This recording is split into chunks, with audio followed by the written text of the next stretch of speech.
네, 반갑습니다. 네이버 클라우드 하정우입니다. 먼저 스프리 굉장히 10주년 행사던가요? 굉장히 의미 있는 행사를 개최하게 된 부분 축하드리고, 또 이렇게 많은 분들과 계신 자리에서 또 여러 가지 AI 기술들 저희 얘기 말씀드릴 수 있게 돼서 굉장히 영광스럽게 생각합니다.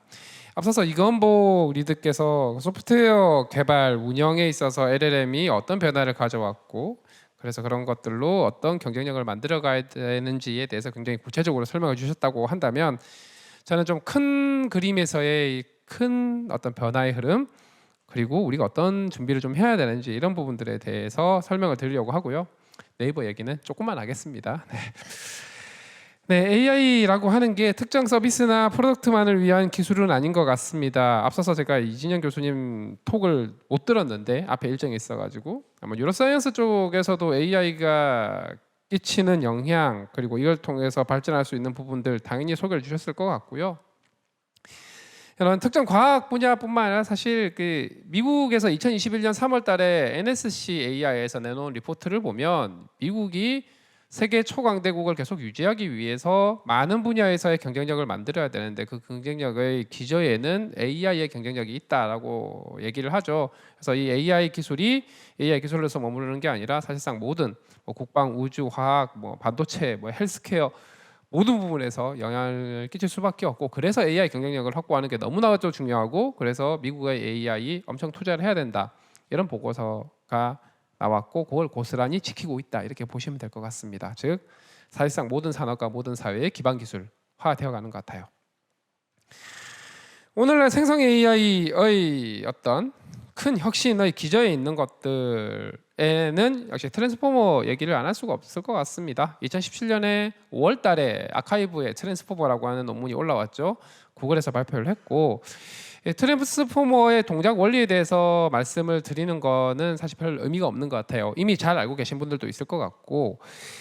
근데 여기서 제가 드리고 싶은 말씀은 GPT가 1, 2, 3로 가면서 달라진 건, 4는 좀 아키텍처가 다른 걸로 알려져 있습니다만, 일단 1, 2, 3로 가면서 달라진 거라고는 사실상 스케일업이다, 즉 규모가 굉장히 커졌다라는 데 핵심이 있는 것 같습니다. 사실 GPT-1은 2018년에 나왔을 때 그렇게 주목을 끌지 못했던 연구입니다. 그러다가 그게 GPT-2가 2019년 1월 정도에 발표가 되면서 세상에 AI가 이 정도로 그랬을 수 있어? 라는 어떤 집중을 받게 되죠. 저도 그 논문 보고 굉장히 놀랐고요. 그리고 GPT-3는 여러분들이 다 아실 정도로. 근데 달라진 거라고는 노멀라이제이션, 레이어롬이라고 하는 저 부분이 GPT-1에서 2로 넘어오면서 위치가 약간 바뀌었을 뿐, 그 나머지는 그냥 크게 키웠습니다. 물론 그 실제 트레이닝을 하기 위한 디테일한 레시피는 논외로 친다고 한다면 큰 틀에서는 그냥 크게 키웠다. 그런데 세상에 상상하기 힘들었던 것들이 가능해졌다. 그래서 우리는 이를 규모가 만든 혁신이라고 얘기를 하고, 스케일링 업이 중요하다, 그러면서 스케일링 로저라고 하는 것들도 나오게 되죠. 이렇게 스케일링을 키웠더니 발현되는 가장 놀라운 현상 중에 하나가, 딱히 그걸 의도해서 학습을 시키지 않았음에도 불구하고 절차적인 추론하는 능력이 발현이 됩니다. 그것이 체인 오브 서트라고 얘기를 하죠. 이런 게 되는 거죠. 제로샷, 그러니까 예시 없이 뭔가 명령을 시켰을 때 그냥 수학 문제를 풀라 그러면 잘 못 풀었었는데, 요거는 이제 2022년 유립스 논문이니까 초창기 GPT-3 버전이라고 생각하시면 됩니다. 그때 당시에는 수학을 잘 못했어요. 인스트럭션 러닝을 하기 전이었으니까. 근데 못 풀던 수학 문제를 Let's think step by step이라고 하는 저 문장 하나를 넣고 시켰을 뿐인데 문제를 풀게 되더라는 거죠. 그냥 차근차근 생각해봐라, 한 문장을 넣었을 뿐인데 저 문장이 능력을 발휘하게 만드는 겁니다. 애당초 이 생성 언어 AI에 차근차근 생각할 수 있는, 추론할 수 있는 능력이 있었다라는 거예요.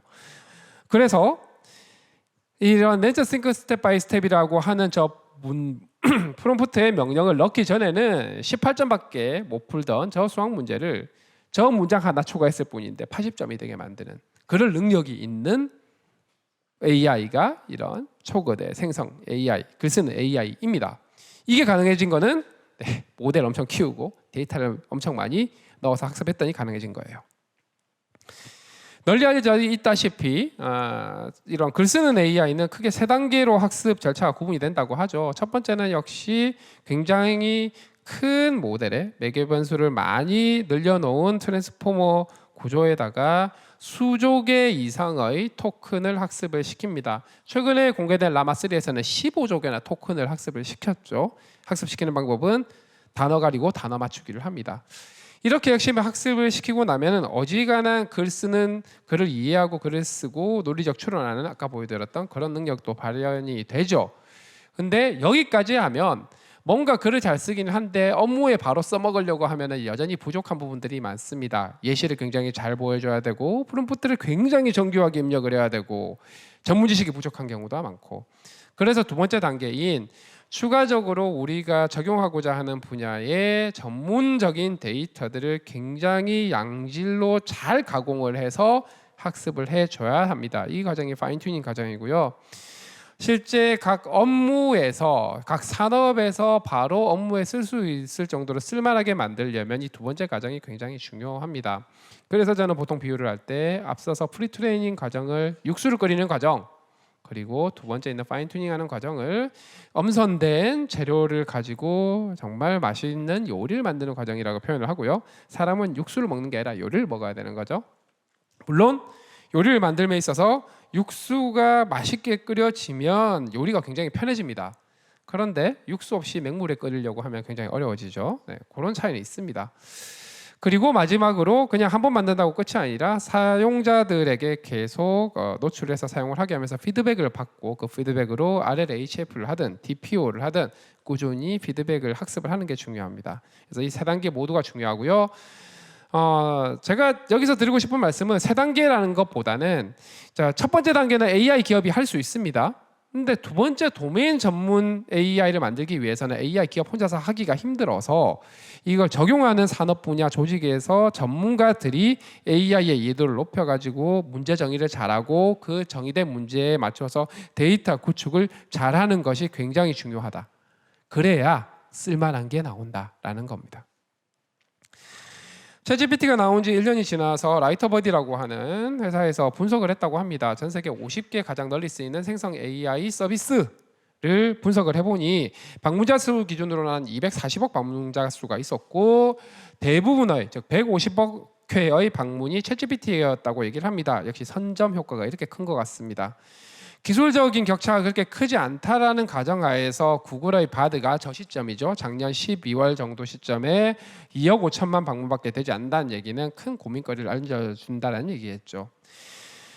2등을 차지하고 있는 저 캐릭터.ai라고 하는 서비스를 주목할 필요가 있습니다. 40억 회 방문이 있었는데 저 캐릭터.ai는 구글 브레인 팀에 있던 연구자들, 엔지니어들이 나와서 만든 스타트업이고 페르소나 챗봇입니다. 아인슈타인 챗봇 이런 거 만든다고 생각하시면 돼요.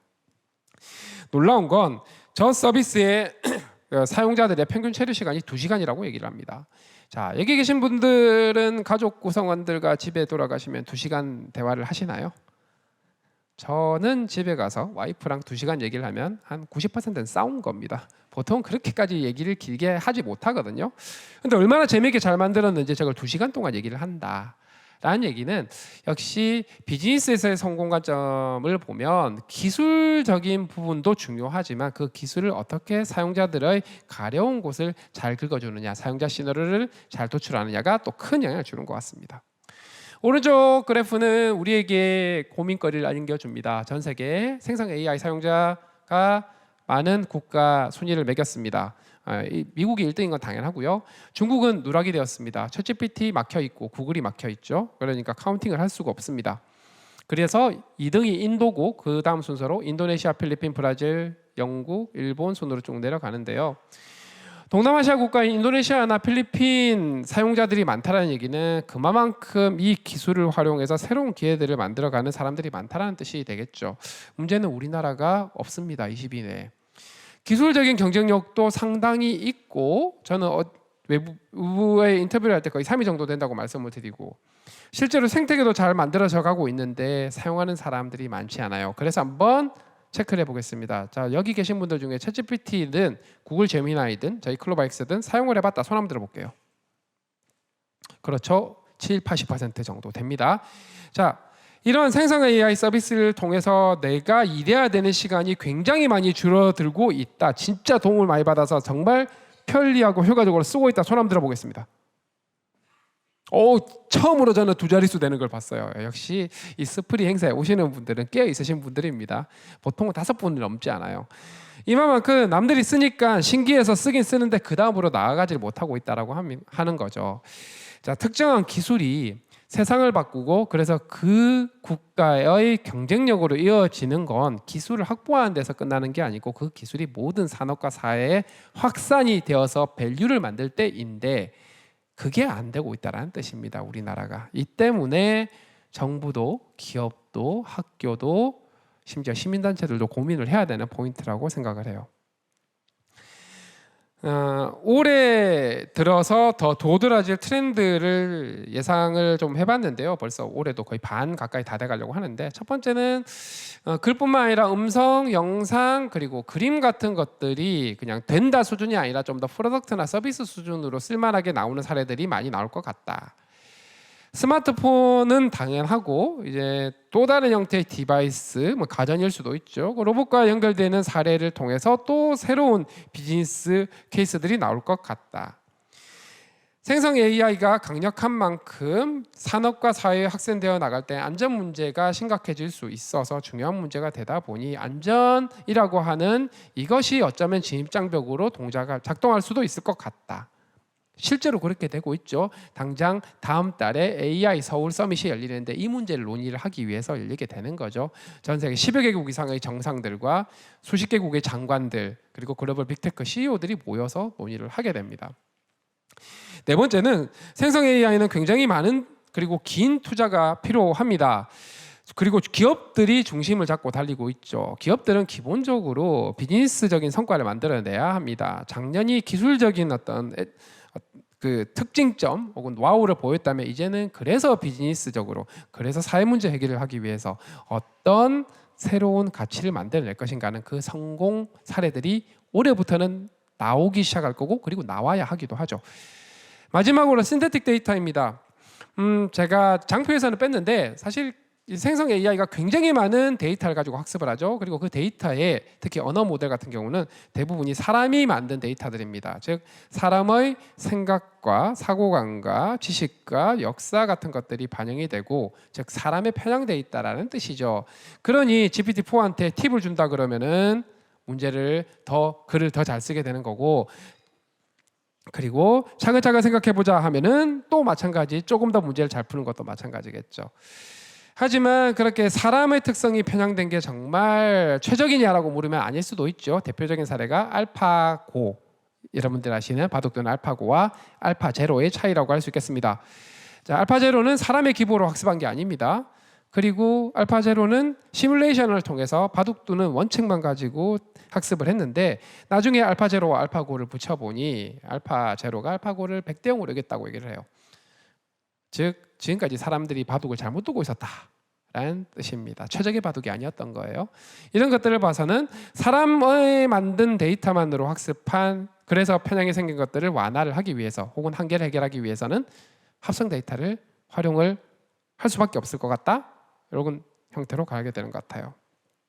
이런 트렌드와 관련해서 현재 일어나고 있는 일 소개를 좀 드리면 첫 번째는 역시 작년 12월에 구글이 제미나이를 발표를 하면서 제가 주목을 했던 부분은 GPT-4V보다 뛰어난 제미나이 뭐 이런 것들은 사실 뭐 논문 쓸 때는 원래 그렇게 쓰는 거니까요. 근데 저 나노 버전을 함께 공개를 했다라는 거고 다른 프로나 울트라와는 달리 나노 버전은 매개 변수 크기를 알려줬습니다. 1.8 빌리언, 그러니까 18억 개와 32억 개. 그러면서 픽셀폰에 올리겠다라고 함께 선언을 했습니다. 그 시점쯤에 저는 궁금했던 게 매개 변수 18억 개 정도면 픽셀폰에 올라갈 수 있을 수는 있다. 퀀타이제이션 프로닝 잘하면 문제는 저거 올리더라도 이제 배터리 문제랑 열 문제 해소가 안 될 것 같은데라는 생각을 했는데 아니나 다를까. 네, 제미나이 나노의 이거 픽셀 8에 탑재하지 않는다. 이유는 하드웨어 스펙이 딸려서라고 얘기를 하는 거죠. 해서 온디바이스 특히 스마트폰의 현재 기술로서 인터넷 끊고 생성 AI를 쓰게 할 때는 저 생성 AI의 막강한 기능을 전부 다 넣겠다 보다는 인터넷이 끊긴 상태에서 스마트폰 사용자들이 어떤 부분에 집중을 하고 어떤 게 필요한지를 잘 도출해서 서비스를 만드는 것이 초기 전투에서의 승리를 결정하게 되지 않을까라고 생각을 하는 겁니다. 그리고 이제 애플인데 저는 애플이 MM1이라고 하는 멀티모달 LLM을 공개를 하면서 이쪽이 또 새로운 프로덕트를 생성 AI로 할까 싶었는데 힘든가 봅니다. 구글의 AI 제미나이를 아이폰에 올리는 논의를 시작했다고 얘기를 해요. 두 가지를 볼 수 있습니다. 첫 번째, 애플은 AI를 되게 잘하는데도 불구하고 이 생성 AI를 인터넷 끊긴 상태에서 폰에 올리는 게 진짜 어렵긴 한가 보다. 제미나이 올릴 생각을 하는 거 보니까요. 두 번째는 이 모바일 생태계는 어차피 양분입니다. 안드로이드 아니면 iOS. 근데 한쪽 진영이 다른 쪽 진영에 가서 우리 좀 도와줘라고 얘기를 하는 거예요. 얼마만큼 중요한 어떤 아젠다인지를 알 수 있는 대목이죠. 구글이 제미나이 1.5를 발표하는 그날 오픈 AI가 소라를 공개를 했죠. 글을 주면 그 글의 내용을 이렇게 굉장히 자연스러운 비디오로 만드는 겁니다. 앞으로 미디어 아트 컨텐츠를 만드는 방법이 상당히 많이 바뀌게 될 것 같습니다. 이제 누구나 1분짜리 티저, 광고, 홍보 영상 이런 AI를 쓰면은 굉장히 빨리 만들어낼 수가 있겠죠. 실제로 오픈 AI가 미디어 아티스트들에게 API를 공유를 했고 만든 작품들이 오픈 AI의 블로그에 올라와 있는데 정말 굉장합니다. 다음은 로봇과 연결이겠죠. 저기 피규어1이라고 하는 스타트업에서 만든 저 로봇이 GPT API를 연동을 시켜놨습니다. 근데 모니터나 스마트폰 액정에서 글자로 보는 것과 이 로봇에 연결이 돼서 로봇이 액션하는 형태로 사람과 상호작용을 할 때는 같은 결과지만 주는 임팩트와 느낌이 완전히 다른 것 같습니다. 해서 이 영상을 보시면 나오는 저기 있는 남성분이 대화를 하다가 배가 고프다라고 했더니 로봇이 사과를 턱 집어주면서 얘기를 하는 거죠. 이 왜 주냐 물어보니까는 뭐 여기 있는 것 중에 먹을 게 이거밖에 없었어요라고 얘기를 하는 겁니다. 자, 이제 물리 세계와 연결이 될 수 있다라는 얘기고 앞으로 사람들이 하기 싫어하는 일 혹은 사람들이 하기에 너무 위험한 미션들이 로봇이 대체해 나가는 케이스들이 더 늘어날 수 있겠죠. 물론 로보틱스에서 풀어야 되는 문제들은 여전히 남아 있긴 합니다만. 우리나라 같은 경우는 인구 절벽이 심각한 문제입니다. 인구 절벽이 생기면 두 가지 문제가 생기죠. 하나는 생산성, 다른 하나는 소비에 대한 부분입니다. 소비에 대한 부분은 어쩔 수 없는데 적어도 생산성 감소를 막기 위해서라도 생성 AI와 이 로봇 하는 부분에 대한 경쟁력 확보가 필요할 것 같습니다. 실세계에서 실제 성과가 만들어지는 거 중요한 것 같습니다. 이 CB인사이트에 따르면 오픈 AI의 작년 기준 헤드 카운트가 1230명이나 된다고 하는데 저 중에 상당수는 AI 연구자가 아니라 소프트웨어 엔지니어입니다. 즉 프로덕트를 만들겠다는 얘기고요. 실제 오픈 AI가 현재 기업 가치가 100조 정도가 좀 넘는 걸로 알고 있는데 레비뉴 멀티플, 즉 기업 가치를 매출로 나눈 숫자가 18배 정도밖에 되지 않습니다. 즉 전 세계 매출이 작년 기준으로 6조 이상 된다는 얘기예요. AI가 돈을 벌 수 있냐라는 물음을 가지시는 분들이 많은데 이미 상당히 돈을 벌기 시작했고 고객들이 지갑을 열기 시작한다. 그런 시대가 되었다라는 겁니다. 라마3가 공개가 됐습니다. 제가 어젯밤 저거 뺐어야 되는데 제가 라마3 공개된 그 다음 날 어디 가서 강연을 하느라 저걸 넣었던 것 같은데요. 라마3가 오픈 형태로 모델 체크 포인트를 통째로 공개를 하죠. 이제 누구나 저 라마를 가지고 튜닝을 해서 새로운 어떤 본인들만의 모델을 만들 수 있는데 라마 2 때까지만 해도 뭐 특히 한국 같은 경우는 좀 애매한 부분이 있었지만 라마 3는 확실히 경쟁력이 좀 다른 것 같습니다. 근데 여전히 한국어는 좀 부실한 부분이 있어서 저희 팀에서 한번 테스트를 해봤죠. 공개되어 있는 라마3 챗 가지고 해봤는데 독도에 대해서 물어보면 베트남 땅이랬다가 중국 땅이랬다가 일본 땅이랬다가 한 번쯤은 한국 땅이라도 해줄 만한데 여전히 이해도가 아쉬움이 있는 것 같고요. 뭐 이런 것들을 봤을 땐 조금 더 나가야 될 것 같습니다. 생성 AI가 가져올 경제적 파급 효과 다음과 같습니다. 일단 생산성 향상, 앞서서 이건복 리더께서 계속 말씀 주셨던 소프트웨어 개발에서의 생산성 향상을 직접 보여주셨고 사실 이 소프트웨어라는 게 특정 IT 기업에만 IT 산업에만 영향을 미치는 게 아니죠. 모든 산업에서 소프트웨어 개발을 다 하고 있습니다. 하다 보니까 이 생산성 향상에서의 효과가 최소 2조 6천억 달러에서 최대 4조 4천억 달러라는 게 올 1월 나온 맥킨지의 보고서입니다. 우리 돈으로 치면 5천조 원 이상, 우리나라 1년 예산이 500조인데 우리나라 10년어치 예산이 이 생산성 향상의 효과로 나오는 거고요. 중요하게 영향을 끼칠 분야가 고객관리, 마케팅, 세일즈, 소프트웨어 개발, 그리고 R&D라고 합니다. 여기 계신 분들 대부분 R&D랑 직접 연관이 되는 분들이죠. 생성 AI 역량 키우셔야 된다는 얘기고요. 산업 구분하지 않는다. 그리고 이 생산성 향상이 일어나는 것은 바로 개인 작업자들의 능력이 좋아지는 건데 그 능력은 AI를 활용해서 상당 부분 사람이 해야 될 일을 자동화를 할 수 있다. 도움을 받을 수 있다는 겁니다. AI의 도움을 받게 되니까 일하는 방법이 바뀌겠죠. 그리고 그렇게 변해가는 속도는 점점 빨라질 거라는 얘기를 하는데 가만히 있어서 되는 건 아니고 각 조직 기업들이 각 작업자들이 이런 것들을 잘 활용해서 전환할 수 있도록 교육도 해야 되고 프로젝트도 해야 되고 투자라는 걸 해야 된다는 겁니다. 하지만 아직은 늦지 않았다. 이제 시작이다 라는 거고요. 실제로 생산성 향상 사례가 있냐라고 보면은 보스턴 컨설팅 그룹의 작년 보고서에 따르면 내부에 있는 컨설턴트들에게 어떤 그룹은 GPT를 쓰게 하고 어떤 그룹은 안 쓰게 했습니다. 그리고 보고서의 품질 평가를 해보니까 안 쓴 그룹은 4점, 쓴 그룹은 6점이나 되는 거예요. 무려 50%나 능력이 향상이 됐다라는 겁니다. 이제는 이런 생성 AI 도구를 쓰는 기업과 쓰지 않는 기업 당연히 차이가 나서 안 쓰는 기업이 도태가 되겠죠. 쓰는 사람과 안 쓰는 사람, 안 쓰시는 분들이 도태가 될 가능성이 높습니다. 왜냐? 능력치가 50%가 차이가 나니까요. 이미 교육에서는 이런 굉장히 혁신적인 사례들이 나오고 있죠. 애리조나 스테이트 유니버시티에서는 수학과 작문에 챗GPT를 교수로 채용을 했다 하고 있고요.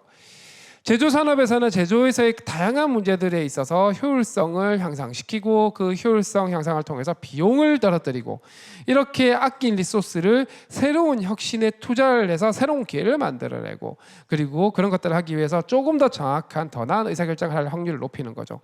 조금 더 구체적인 사례로는 가동 시간 전반에 대한 예측 가능성을 높임으로써 가동 정지 시간을 줄일 수 있게 된다. 이런 거를 쓰는 기업과 안 쓰는 기업으로도 나뉘게 된다는 얘기입니다. 금융권도 다르지 않습니다. JP모건은 무려 내부적으로 400개의 프로젝트를 돌리고 있다고 얘기를 해요. 월스트리트 금융그룹에서는 생성 AI를 통해서 경쟁력을 도모하는 것들이 이미 작년부터 굉장히 사례가 많이 나오고 있습니다. 일하는 방식에 대한 변화에 대해서 좀 설명을 드리려고 합니다. 저는 소프트웨어 테스트 직군에 대해서 말씀을 드리려고 하는데요. 소프트웨어 테스트를 하는 일은 이런 일련의 업무 전차로 구성이 되어 있습니다. 그런데 저기 괄호 안에 숫자가 있죠. 테스트 케이스를 준비하고 테스트 보고서, 버그 보고서 나오고 버그 보고서가 나왔으니까 수정을 하고 테스트를 실행을 하겠죠. 이런 것들은 AI의 도움을 받을 수 있다라는 거예요. 예전에는 사람들이 다 해야 했는데 AI의 도움을 받을 수 있는 거는 AI의 도움을 받아야 훨씬 업무가 효율적으로 되겠죠. AI가 하기 어려운 문제정이라든가 책임을 져야 되는 것들, 저쪽에 사람의 능력을 더 키울 수 있도록 집중하는 것, 이것이 일하는 방식의 변화라는 겁니다. 자, AI가 직업을 대체한다라는 예상들이 좀 있는데 전 이렇게 보셔야 돼요. 직업 대체는 이 일련의 절차 모든 걸 AI가 다 할 수 있는 케이스들에 해당을 합니다. 그래서 그렇게 크게 많지는 않을 것 같아요. 하지만 대부분의 직업은 중간중간 요소 AI를 쓸 수 있는 것들이 있고 그걸 잘 쓰게 되는 것이 일 잘하는 방법이 되겠죠. 이렇다 보니까 전 세계 많은 나라들이 초거대 AI 집중 그리고 기술 경쟁력 확보를 위해서 엄청 노력을 합니다. 세계에서 가장 강력한 국가 AI도 마찬가지죠. 미국도 인텔에 정부가 100억 달러 법을 만들어서 지원을 합니다. 인텔에만 지원하는 게 아니라 다른 나라 기업인 TSMC나 삼성전자에도 지원을 하는 거예요. 대신 영내에 있는 공장이 있는 케이스들에 대해서 거기에 대해서 투자를 합니다. 왜냐? 이걸 해야 세계 1등을 유지할 수 있기 때문이에요. 일본은 오픈 AI와 함께 오픈 AI 재팬 사이트도 만들고 공공 분야에서 협업도 하고 있지만 그것과는 별개로 중장기적으로는 자체 생성 AI 기술 산업 생태계 만들어야 된다고 생각을 하고 소프트뱅크에 현금 보조금을 지급을 합니다. 그리해야 생성 AI 시대에 살아남을 수 있다고 본 거예요. 프랑스는 지난 3년 동안 20억 유로에 달하는 펀드를 AI 스타트업들에게 투자를 해줬습니다. 그 결과 만들어진 게 미스트랄 같은 성공 사례가 나오죠. 사우디와 아랍에미레이트 같은 중동 국가들도 자체적인 기술력이 부족하지만 일단 GPU는 사고 보자 해서 GPU 엄청나게 사고 있습니다. 앞선 나라들과 달리 중동에 있는 나라들은 그냥 미국 거 실리콘밸리 거 쓰면 될 일인데 왜 저렇게 자체적으로 만들려고 하나. 물론 UAE는 미국 도움을 받아서 하고 있긴 하지만요. 사우디는 정말 자체적으로 만들려고 해요. 그 이유는 여기 있는 것 같습니다. 사람이 만든 데이터로 학습을 하다 보니까, 그리고 실리콘밸리 빅테크에서 만든 AI는 주로 미국 데이터, 북미 데이터를 가지고 학습을 하다 보니까 그쪽에 편향이 생기죠. 그리하여 문화권이 많이 다른 국가나 지역 입장에서 보면은 문화 종속으로 이어질 수 있는 우려가 있습니다. 이 부분을 극복을 하기 위해서 AI 주권, 소버린 AI, AI 로컬리티, 내셔널리즘이 대두가 되고 있고, 사실상 이 부분은 척하비율을 세우는 게 아니라 전 세계 문화 다양성을 유지하는 데 굉장히 중요한 개념이 되는 거고요. 대표적인 게 이런 겁니다. 자, 엔터로픽이라고 하는 회사가 있습니다. 굉장히 AI를 잘해요. 그래서 만든 게 클로드 3입니다. 오픈 AI의 핵심 개발자들이 만든 회사고, 이 회사의 모토는 AI 세이프티입니다. 안전한 AI를 만들자. 그런데 그거는 북미 지역에만 해당하나 봅니다. 이렇게 북한식으로 표현을 해달라고 하면 찰지게 북한적인 마인드로 남조선을 디스하는 컨텐츠도 되게 잘 만들고요. 우리나라의 정치적인 구조에 대한 이해도가 없다라는 겁니다. 이건 차라리 나아요. 일베 스타일로 혐오적으로 대화하는 모델을 만들려고 하면 또 참 잘도 만듭니다. AI 세이프티를 그렇게 중시한다면서요. 네, 아닌 것 같은데요, 제가 볼 때는. 이래서 기술 종속이 되면 위험할 수 있다라는 게 이런 것 때문인 것 같습니다. 네이버 얘기 짧게 하고 넘어가겠습니다. 어차피 시간이 많지 않아서. 해서 네이버가 전 세계에서 세 번째로 초거대 매개배조 1000억 개 이상 AI인 하이퍼클로바를 만들었고, 그리고 저희가 8월 달에 하이퍼클로바 X를 발표를 했는데 한국어, 영어 모두 경쟁력 있게 잘하고 있고 한국에 대한 이해도가 굉장히 높다. 그래서 한국에 대한 이해도, 한국어 쓰기는 세계에서 가장 잘할 수 있고 영어도 라마2보단 잘한다. 그리고 여러 가지 케이스들에서 실제로 비교를 해봤는데, 특히 HCX라고 되어 있는, 오늘 보도자료가 나왔습니다. 하이퍼클로바 X 대시라고 되어 있어서 굉장히 경량화된 모델인데도 상당히 강력한 한국어 능력을 보유하고 있다. 그래서 이런 것들을 써서 생태계 확산에 저희가 노력을 하고 있다는 거고요. 그리고 글잘 쓰는 데서 끝나면 안 되고 사용자들을 위해서, 사업자들을 위해서, 기업들을 위해서 여러 가지 툴들을 제공해야 된다는 겁니다. 그래서 저희가 검색에 연동을 한 Q 서비스를 작년 10월, 그리고 챗GPT처럼 대화 형태로 쓸 수 있는 걸 클로바 X를 작년 8월에 공개를 했고, 나머지 기업 솔루션들도 함께 공개를 했죠. 특히 글로벌 기업들이 제공하는 것들보다 훨씬 더 정확한 한국에 대한 이해를 제공하는 거예요. 김준신 장군과 위화도 해군이라고 뭐 잘못 물어보면은 저렇게 할루시네이션, 김준신 장군이 위화도에서 당나라 군대를 물리쳐서 삼국통일을 했다, 이런 정보를 내면 안 되는데 저희는 정확한 정보를 제공하는 거죠. 그렇게 해야 보고서 쓸 때든 역사 문제를 만드는 앱을 만들 때든 더 제대로 된 컨텐츠를 만들 수 있겠죠. 그리고 클로바 X라고 하는 챗GPT 같은 서비스가 글 쓰는 데서 끝나는 게 아니고 외부의 앱과 여러 서비스들과 연동이 되어 있습니다. 해서 여행 테마로는 네이버 여행뿐만 아니라 소카나 트리플이라는 앱, 구인구직은 원티드, 쇼핑은 마켓컬리와도 연동이 되어 있죠. 문서 업로드를 통해서 문서 대화도 할 수 있고 아리아 한글도 업로드를 할 수 있습니다. 생산성 향상 부분은 이미 앞서서 말씀을 주셨던 것처럼 코드뿐만 아니라 이렇게 보고서 작성, 이런 부분에서도 도움을 많이 받을 수 있다 해서 일주일 걸릴 일이 하루 만에 끝나고 하루 종일 해야 될 일이 한두 시간 만에 끝났을 때 이제는 여러분들이 정말 좋아하는 일, 여러분들의 업의 본질에 충실할 수 있게 된다는 거고요. 자, 넘어가겠습니다. 그리고 기업들이 보유하고 있는 데이터로 추가적으로 학습해야 쓸만하다고 말씀을 드렸죠. 이런 것들을 클라우드 기반으로 제공을 합니다. 기업의 데이터를 아주 쉽게 추가적으로 학습을 하고 업무 생산성 도구로 만들 수 있는 툴인 클로바 스튜디오를 제공을 하고 있어요. 보고서를 자동으로 만들어주는 기업 전용 AI가 만들어지는 것이죠. 또한 API 연동을 통해 고객의 다양한 질문에도 문맥을 정확하게 이해하고 시간관계상 스킵입니다. 중요한 부분인 것 같습니다. 이런 새로운 기회들이 많이 생기는데 그런 부분들을 걱정하시죠. 특정 기업만 좋은 거 아니냐, 그렇지 않고요. 이 중간에 있는 파트너사들 생태계, 즉 AI를 실제 고객사들 혹은 공공이든 이런 데서 쓸만한 프로덕트 혹은 비즈니스 기회로 만들려면 중간에 있는 파트너 기업들의 역할이 굉장히 중요하다. 데이터 구축하는 기업, AI로 소프트웨어 만드는 기업, 컨설팅하는 기업들, 이게 중요하고요.